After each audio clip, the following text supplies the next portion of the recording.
पतई के दोना रहा, यानी झारखंड राज्य जगह पतई के पैसा मिला है और उस राज्य में अगर गरीबी है, उस राज्य में अगर लाचारी है, उस राज्य में अगर बेबसी है, तो सवाल है क्यों?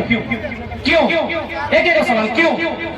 कि जहाँ के पत्ता का दाम है, जहाँ की लकड़ियों को दाम मिलता है, जहाँ के दतवन को दाम मिलता है, जहाँ का बालू का दाम है, जहाँ के पत्थर का दाम है, जहाँ के ढेला का दाम है, वहां 27% कोयला मिलता है। क्यों? कारण क्यों? इसका उत्तर एक ही वो कि यदि आम जनता लाचार है, यदि आम जनता बेबस है, यदि आम जनता गरीब है, तो इसका मतलब है कुछ लोग बहुत ज्यादा अमीर हैं, कुछ लोग बहुत ज्यादा अमीर हैं। ये भारत की सच्चाई है। क्योंकि मेरी बात सुने, अब देश के प्रधानमंत्री भी सुन रहे हैं, हम बड़ाई नहीं कर रहे हैं, चंदन क्यारी में लोकल भाषा में बात करके गए हैं, ये हिस्ट्री में पहली बार हुआ।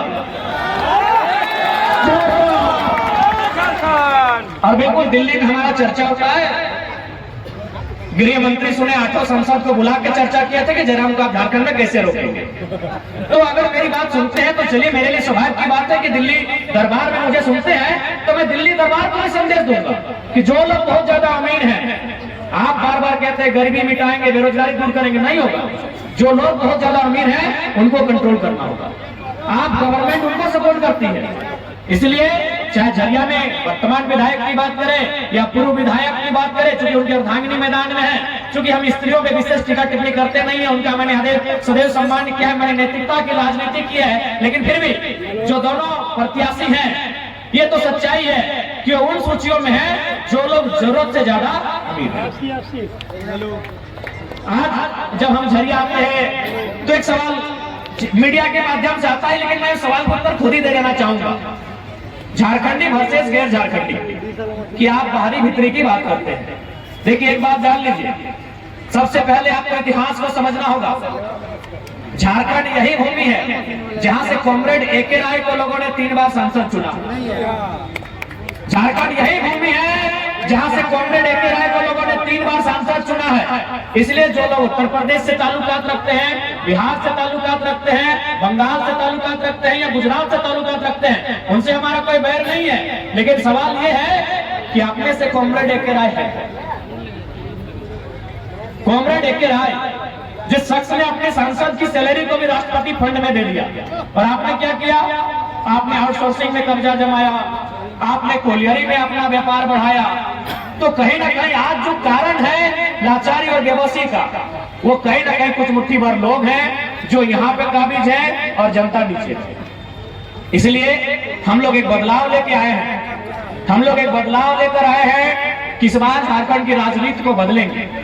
और यकीन मानिए, झारखंड की राजनीति में बदलाव दिख रहा है। यदि बदलाव नहीं दिखता, झारखंड की राजनीति में बदलाव नहीं दिखता, तो यकीन मानिए आज राजनीति को इतना हाई प्रोफाइल बनाया गया है, आज राजनीति को इतना खर्चीला बनाया गया है, इस दौर में जयराम महतो जैसा एक साधारण लड़का टिक नहीं पाता।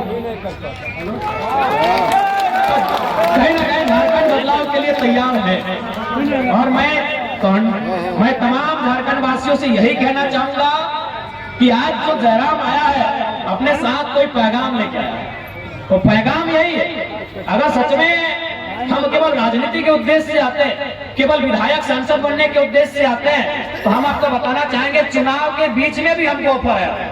अरे चुनाव से पहले तो छोड़ दीजिए, नॉमिनेशन के बाद भी हमारा मोबाइल है, एक नया ऐप है, व्हाट्सएप और इंस्टा नहीं, एक नया ऐप है, उसको बड़े बड़े पदाधिकारी लोग अपने मोबाइल में चलाते हैं। हमें टेलीफोन आया कि आप इस ऐप को लोड कीजिए, बोला इमरजेंसी बात, हमने लोड कर लिया उस ऐप को। आज भी हमने डिलीट नहीं किया है मैसेज, वहां एक ही लाइन लिखा है कि अगर आप चुनाव को बैक करेंगे तो आपको हम राज्यसभा भेज देंगे। आज भी यानी विधायक सांसद बनने के लोग मरते हैं, और ये कल का लड़का राज्यसभा सांसद सीट को अपने जेब में लेके चलता है, मेरे मोबाइल में। तो हमें निजी महत्वाकांक्षा नहीं है, हमें व्यक्तिगत इच्छा नहीं है। मैं अगर आज आया हूं तो मैं इसलिए आया हूं कि 24 वर्षों से झारखंड के लोगों का जो स्वाभिमान कुचला गया था, आज आप सरकारी दफ्तर चले जाए, किसी मैनेजमेंट पदाधिकारी के दफ्तर में चले जाएं, आप किसी सरकारी महकमे में चले जाएं, आज 24 वर्षों में जो झारखंडियों उस स्वाभिमान को खड़ा करने के लिए जन्म आया। आज इन्हीं सरजमियों में जब आंदोलन का दौर था, अनगिनत नाम है, अनगिनत किस्से हैं, चाहे वो सुरेश महतो की कहानी रहे तथा अन्य जितने भी आंदोलनकारी इसी क्षेत्र में, उनकी मूर्तियां चौक चौराहा में आपको मिल जाएंगी। वो आंदोलन का दौर था, वो आंदोलन के किस्से थे कि हमने कितने संघर्ष के बाद ये राज्य लिया, हमने शहादतों के बाद इस राज्य को लिया, हमने बलिदान देने के बाद इस राज्य को लिया। तो ये राज्य जब हमारा है तो इस राज्य में मालिकाना हक हम रखते हैं। बस यही बताने जरा महत्व है, इस राज्य में मालिकाना हक रखते हैं। लेकिन आज हमने अपने आप को इस राज्य में मजदूर मान लिया था। आज हम लाल बाबू जैसे लोगों के चरणों में जाते हैं, कुछ रुपयों की, कुछ नौकरियों की मांग करते हैं। ये राज्य हमारा है। लाल बाबू जैसे शख्स को हमारे पास आना चाहिए था कि आप हमें रख लें। लेकिन आज परिस्थितियां कहां बदल गई कि जिन लोगों ने राज्य को लिया, जिन लोगों ने राज्य को लड़के लिया, आज वे लोग मजदूरी मांग रहे हैं।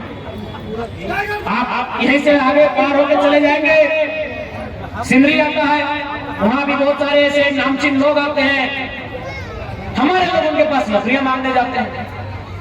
तो हमने इस दिन के लिए राज नहीं लिया था। यही बात, यही पैगाम लेके आए कि राज हमने स्वाभिमान के लिए लिया था, ये राज हमने स्वराज के लिए लिया था, ये राज हमने मालिकाना हक के लिए लिया था। आज इस कोयले के वर्चस्व में चाहे झरिया रहे या पूरा कोयलांचल रहे, आज सबसे पहले लोग इतिहासकार कहते हैं कि झारखंड के भूभाग में अगर कहीं जमीन के नीचे आग लगी थी तो वो झरिया था। लेकिन वो जो आग लगी थी कई साल पहले, वो आग आज भी बुझाई नहीं गई। इसलिए आज हम लोग प्रयास करेंगे कि जमीन के नीचे जो आग है उस पर हम लोग कितना सफल होंगे नहीं होंगे वो अलग विषय है। लेकिन लोगों के अंदर जो विस्थापन की आग है, लोगों के अंदर जो सिस्टम के खिलाफ आग है, उस आग को शांत करने का हम लोग पूरा प्रयास करेंगे। एक नया झारखंड बनाएंगे, एक नया सवेरा बनाएंगे। इसके लिए आप सभी से आग्रह है, इस बार के लोकसभा के, माफ कीजिएगा, विधानसभा के चुनाव में हमारे प्रत्याशी जनाब मुस्तफा अंसारी जी को क्रमांक संख्या 5 में मुहर लगाकर भारी मतों से विजय बनाएंगे। इनका चुनाव चिन्ह खींची छाप। और चूंकि मैं अल्पसंख्यक समाज से विशेष अपील करूंगा, मौलवी साहब आपसे, आसलाम मौलवी साहब, आप जैसे तमाम मौलवी साहबों से मैं विशेष अनुरोध करूंगा, बुरा मत मानिएगा, मेरी उम्र 29 साल है, अगर मेरी बात में थोड़ी सी आपत्ति हो तो माफ कीजिएगा। लेकिन मैं 2-3 क्षेत्रों में दौरा कर रहा था, वहां जो महागठबंधन के जो प्रत्याशी के समर्थक, मैं प्रत्याशी की भी बात नहीं कर रहा हूं कि मैं झूठ नहीं बोलूंगा, जो महागठबंधन के प्रत्याशी हैं, उनके जो केडर और समर्थक क्या बोल रहे थे मालूम है कि अरे मुस्लिमों के मोहल्ले में क्यों जाते हो, जाएंगे कहां, उनका वोट तो रखा हुआ है। ये धारणा है आपके लिए, ऐसा सोचते हैं आपके लिए।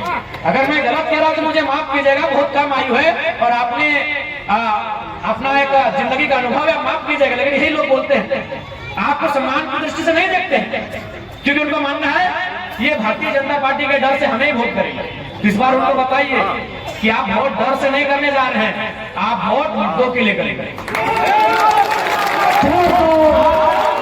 इस राज्य में आपकी आबादी गिनती के गणना के हिसाब से 55 लाख के आसपास और प्रतिशत के हिसाब से 15% है, लेकिन टिकट के हिसाब से पता नहीं कितना, हमको गिनती नहीं पता। और एक नया लड़का जन्म नाम तो आपके सामने खड़ा है। हमने 6 अल्पसंख्यक समाज से 6 प्रत्याशियों को चुनाव के मैदान में उतारा है। अब ये आपको तय करना है, आपको सम्मान चाहिए या जबरदस्ती में वोट करना।